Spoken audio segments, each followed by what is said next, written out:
بسم الله الرحمن الرحيم. الحمد لله على السلامة يا أبطال، عاملين إيه؟ بسم الله والصلاة والسلام على رسول الله. خلصنا أول امتحان وأول معركة من 5 معارك بالنسبة لعلم علوم. إيه رأيك؟ شك الدبوس زي ما قلت لك. الامتحان عدى واللجنة عدت والأجواء عدت والتوتر والخوف خلاص اجتزيناه وقعدنا وركزنا في الامتحان ولقينا نفسنا بنحل ولقينا الأسئلة اللي كنا عارفينها واللي إحنا مذاكرينه هو اللي جه. والامتحان كان سهل. انا سامع كتير اراء كتير، ناس كتير جدا. قعدت فريت شويه في فيديوهات اليوتيوب، لقيت ان اراء كتير بيقولوا الامتحان كان كويس. هو بس الوقت، مثلا في حد مثلا الوقت اتسحبت منه 5 دقايق. الكلام ده هو اللي سبب لكم توتر بعد الامتحان، او حسيت ان انت ما خدتش حقك او هكذا. ولكن الدوشه دي كلها عدت وخلاص. احنا خلصنا امتحان عربي.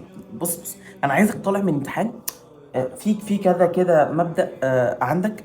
قبل ما نتكلم في ليالي امتحان الكيمياء دلوقتي، اللي هو انا خلصت العربي، ما عادش امتحان عربي تاني. ابقى مبسوط بالحاجه دي، ما تبقاش زعلان مثلا اني ما تبقاش زعلان من حاجه، ما تبقاش مضغوط من حاجه، ما تبقاش متوتر خلاص. اللي هو ايه، انت كنت متوتر زي اول امتحان ثانويه عامه ولجنه واول ماده بتضاف في المجموع، وخايف اخش ومتوتر وحاسس ان انا مش عارف حاجه وحاسس ان انا مش فاكر حاجه. آه، ده كله انت جربته في اول تجربه وامتحنت امتحان العربي، وما عادش امتحان عربي تاني. يعني انا عايزك تقعد مع نفسك كده. مش همتحن عربي تاني، مش هذاكر نحو تاني.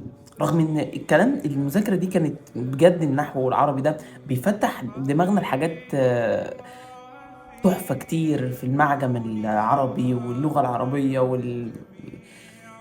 والكلام ده كله. ولكن خلص العربي، خلص وعدى. ومش هنشوف المصري محمد صلاح تاني، ومش هنشوف المصري رضا فاروق تاني، ومش هتشوف الاستاذ العربي بتاعك تاني. وما عادش خلاص نحو وبلاغة والقطع اللي كنا بنشوفها ونقعد وقت كبير في القطعة دي. ده كله خلص في 3 ساعات بس. بعد ما خلصت انا بقى في خطوات لازما تعملها، لازما ولا بد تعملها بعد ما تيجي من لجنة الامتحان، عشان خلاص تبدأ يعني خلاص دي كانت حاجة متقلاك. العربي ده كان متقلك ومخليك حاسس بتوتر، فخلاص انت تشيل ده كله، تزيل الكلام ده عشان نبدأ بقى نفتح صفحة جديدة مع مادة جديدة. وكل دماغنا، كل عقلنا، كل طاقتنا الجسدية والعقلية والنفسية متوجهة لحاجة اسمها كيمياء. احنا داخلين، عايزك تبقى داخل كده بروح. هتقولي الكيمياء دي يعني ايه؟ كيمياء ايه؟ كيمياء عضوية دي ازاي؟ لا لا لا لا، هتقولي الكلام ده كله انا داخل افشفش الكلام ده. فعشان تبقى داخل بالنفس بالروح دي، في خطوات كده لازم تعملها هتهدي عندك اللي هو تبدأ تنسى اللي حصل في العربي سواء حلو أو وحش. تبدأ خلاص تنسى مادة العربي دي تماما عشان تتفوكس، بس مش تنساها تماما عن طول الحياة، قصدي تنساها في ليالي امتحان الكيمياء. ما تبقاش بتركز في أي حاجة، عمرك ما مش عايزك ذاكرتك تشتغل على أي ملحوظة كانت في اللجنة بتاع العربي، ولا أنا السؤال ده كان لو كنت عملته. الكلام ده هي يعني مش عايزه يحصل لك، مش عايزه يحصل لك فعلا. اللي هو ايه، انت تبقى قاعد بتذاكر كيمياء. والله انا قاعد دلوقتي بذاكر اورجانيك كيمستري، والسؤال بتاع النحو، السؤال ال 13 ده كنت حليته صح، كان هيفرق، كان هيفرق. يا ابني ده نصيبك والله. يا ابني يا حبيب قلبي، عدى. يا روحي مش هترجع له تاني. خلص، هو انت امتحنته واجتزته، واللي انت ظللتها هي اللي اتظللت، والتفكير اللي انت فكرته هو ده. يعني ده اللي كان مكتوب لك انك وقتها تفكر كده عشان تغلط في السؤال ده، عشان انت مجموعك كده، فاهمني؟ عشان انت نتيجتك مكتوبه لك في العربي انها تكون ان شاء الله 78 من 80، فلازم تغلط الغلطتين دول، فاهمني؟ فتبدا بقى اول ما تخش ترمي الشنطه، لو انت واخد شنطتك او تحط حاجتك كده على جنب، وتبدا تمسك المصحف قبل ما تنام. لان انت لو دخلت تعالى انا هنام بقى، انا تعبان، وترد على السرير على طول، مش هيجيلك نوم خالص خالص. تخش بسم الله الرحمن الرحيم من الشنطه، نخش ناخد دش كده من الجو والعفار وزحمه الثانويه العامه واللجنه والمواصلات. لو انت مدرستك بعيده شويه، تاخد دش جميل وتتوضى، تطلع تصلي الظهر عشان انت ما صليتش الظهر، وبتصلي ركعتين شكر لله، تحمد ربنا. الحمد لله يا رب على فضلك يا رب، انا كنت خايف جدا. الحمد لله يا رب ان انا دخلت الامتحان ده، كان تفكيري سيء جدا. الحمد لله يا رب، والله ده انا يا رب بفضلك وبكرمك عرفت احل اسئله كتير جدا ما توقعش ان انا احلها. الحمد لله يا رب على كل حال. تخش تصلي ركعتين شكر لله، وتدعي ربنا ان هو يوفقك ويسدد خطاك في اللي جاي، ويعني يوفقك في اللي انت امتحنته برضه، ويديك النتيجه اللي انت نفسك فيها. صلينا. عايزك تقعد تقرا قران لحد ما تحس ان انت انا مش قادر بقى، انا فصلت. تقرا مثلا في سوره البقره، لو عرفت تخلصها تبقى انت سوره هتخلصها، انت كده يعتبر هتبدا صفحه جديده فعلا. بدل ما الساعتين اللي هتقضيهم على السرير، لا لا لا لا، هتقضيهم في ان انت تاخد دش وتتوضى وتصلي الظهر وتصلي ركعتين شكر لله، مهم جدا، وتقرا في المصحف، وتبقى تركيزك كله جوه قراءة القرآن الكريم لحد ما تهدى خالص. وبعد كده تقوم تنام نص ساعة، ساعة، ساعة ونص حسب تعبك. بعد كده هتقوم. هنعمل ايه في ليالي امتحان الكيمياء؟ بص، في طريقة كويسة جدا كنت بذاكر فيها في ليالي الامتحانات، تحفة بصراحة. وكمان بصراحة كنت مقصر فيها، ولكن هي دي الطريقة الأمثل. وخصوصا مثلا تعال نشوف الكيمستري. أنا عن نفسي هقول لك 3 خطوات هتعملهم، هم ممتازين بصراحة.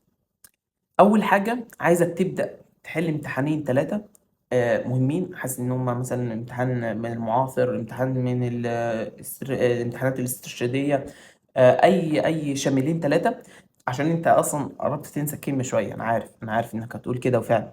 فانت هتبدا تلم الدنيا ببعضها تاني، تفتكر ده الباب الاول كان كذا، والباب التاني كان كذا، والباب التالت كان كذا، والباب الرابع، والكيمياء العضويه، لا الكيمياء الكهربيه، تبدا تجمع تاني الكيمياء، تسترجع المعلومات اللي كنت مذاكرها.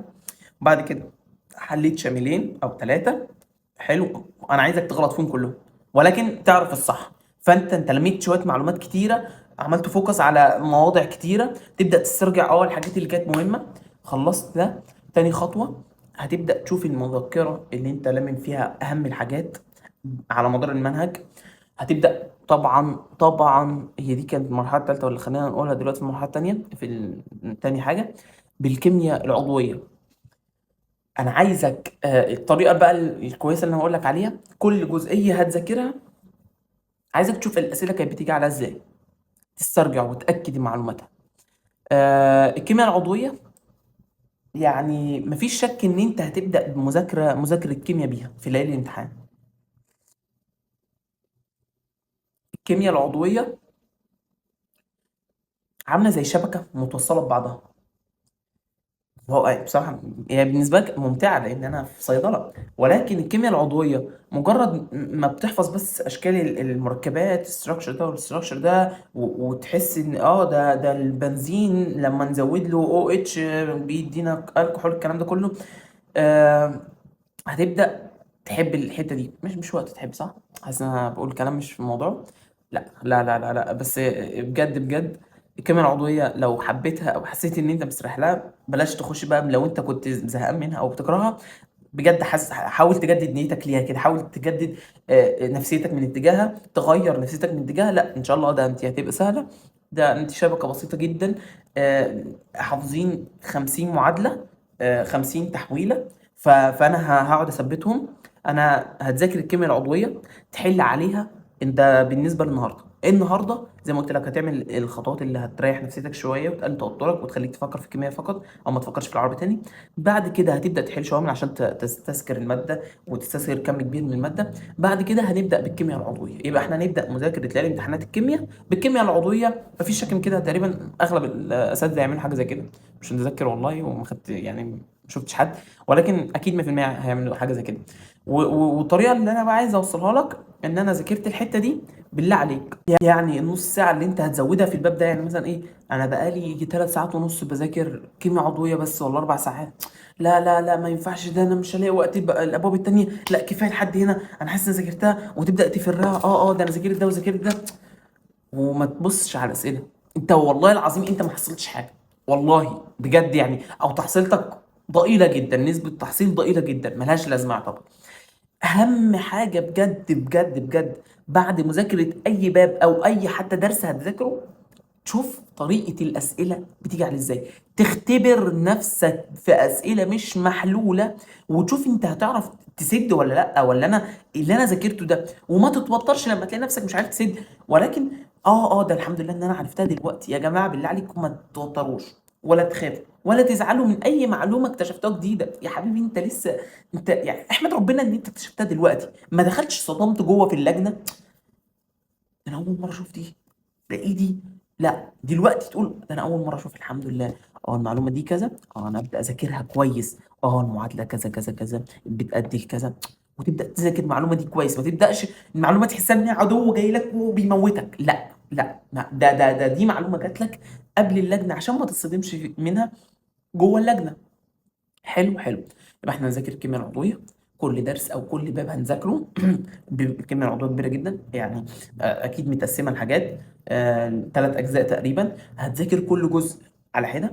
ذاكرت الجزء بتأني كده وبهدوء وبتركيز قوي جدا، خلصت الجزء ده ابدا اراجعه حاجه بسيطه كده، راجعته.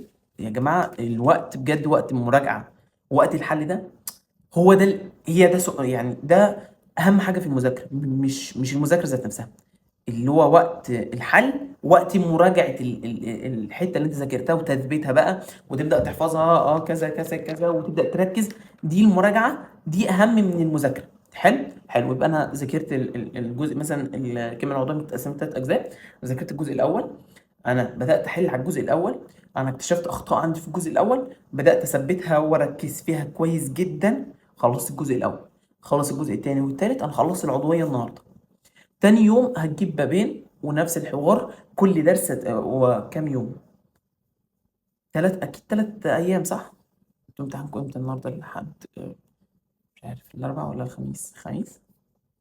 مش عارف انا بفكر في الحاجات دي ليه دلوقتي، بس ما علينا، لو هما اكيد 3 ايام. خلصت العضويه، تاني يوم هتقسم اليوم لنصين، هتصحى، ما انت النهارده ان شاء الله باذن واحد احد على الساعه 10 بالكتير 12 تكون مخلص العضويه، ولكن لو عملت الحاجات اللي انا بقول لك على دي وبدات تنسى اللي فات وتركز في العضويه كويس، خلصنا العضويه تاني يوم هنقسم اليوم لجزئين، كل جزء مثلا نخلص فيه بابين او باب، بابين يا جماعة، انت في ليلة الامتحان بابين، خلص بابين في تاني يوم ده، وتالت يوم بقى ده ليلة الامتحان انت لازم تكون مخلص.